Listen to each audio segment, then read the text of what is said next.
Good morning, everybody. And this is your DAX. No, it's not. I lie. It's your Dow Jones day trade setups for today. So, a bit of chaos yesterday. It was looking like some bullish structure and then another pin bar off a fairly decent level. That didn't really materialize. There's your structure right there. And pin bars smack on it, but you would have needed an 8-hour bar going past it in order for you to take the trade. Didn't really materialize and we rejected. So we still have diversions. There's our previous swing low, it's our current swing low. Oscillator still pointing to the downside. So as far as I'm concerned, we are still hunting for an area to find support. And I'm just going to put levels in. And as I said yesterday, some of these levels have been tested already. So second test, there is a bit of a gap. It's not closed yet here as well. That's going to act as a magnet. But the minute you look left, you're going to see a very strong area of support here.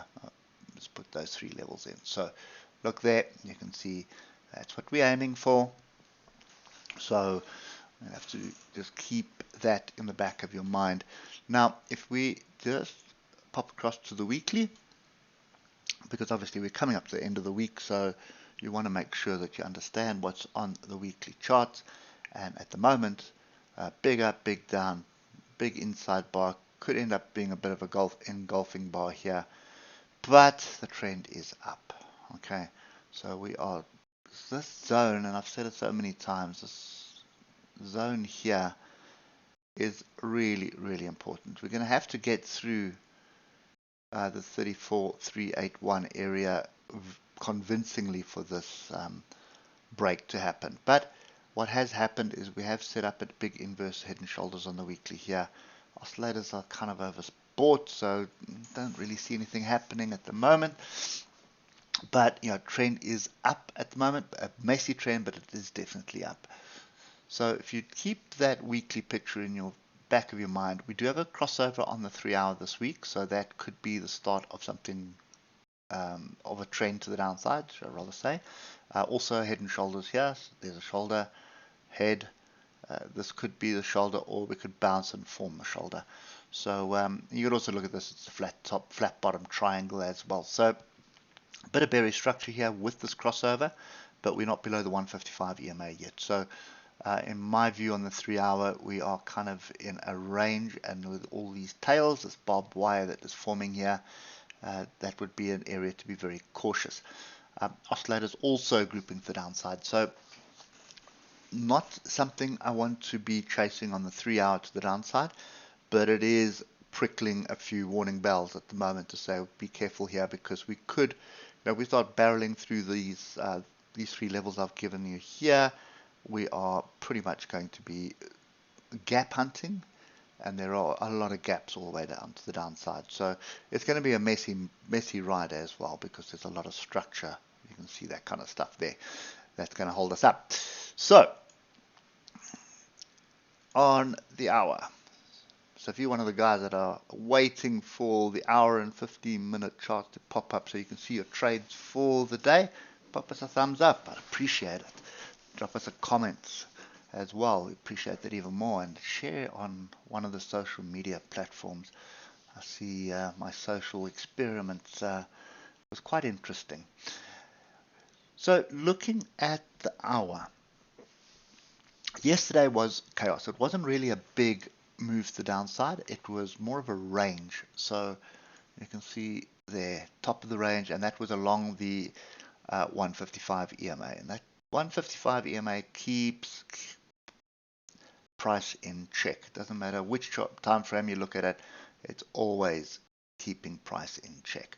So we are range bound at the moment. Bottom of this range is right here, 33,922. Top of this range is 34,127. So longs would only come into play above the high of yesterday. Shorts could come into play in this zone, but I would prefer them a little bit higher up. So let's just get to the 15-minute, because that's what we're going to really play with. You can see how we were sideways, then we dropped, then went up, then down, up and below the moving averages, clear range in between The moving averages there as well before dropping out. So the only area that I can see, oh, there's a couple, but that's one.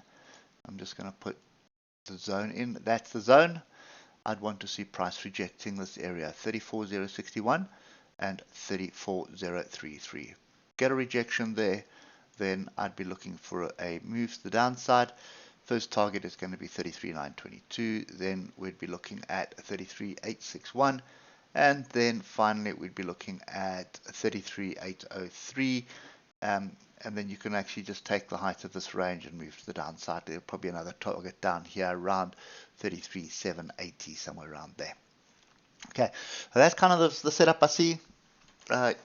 Be wary, it could just stay in this range today as well, and there is a bit of data coming out.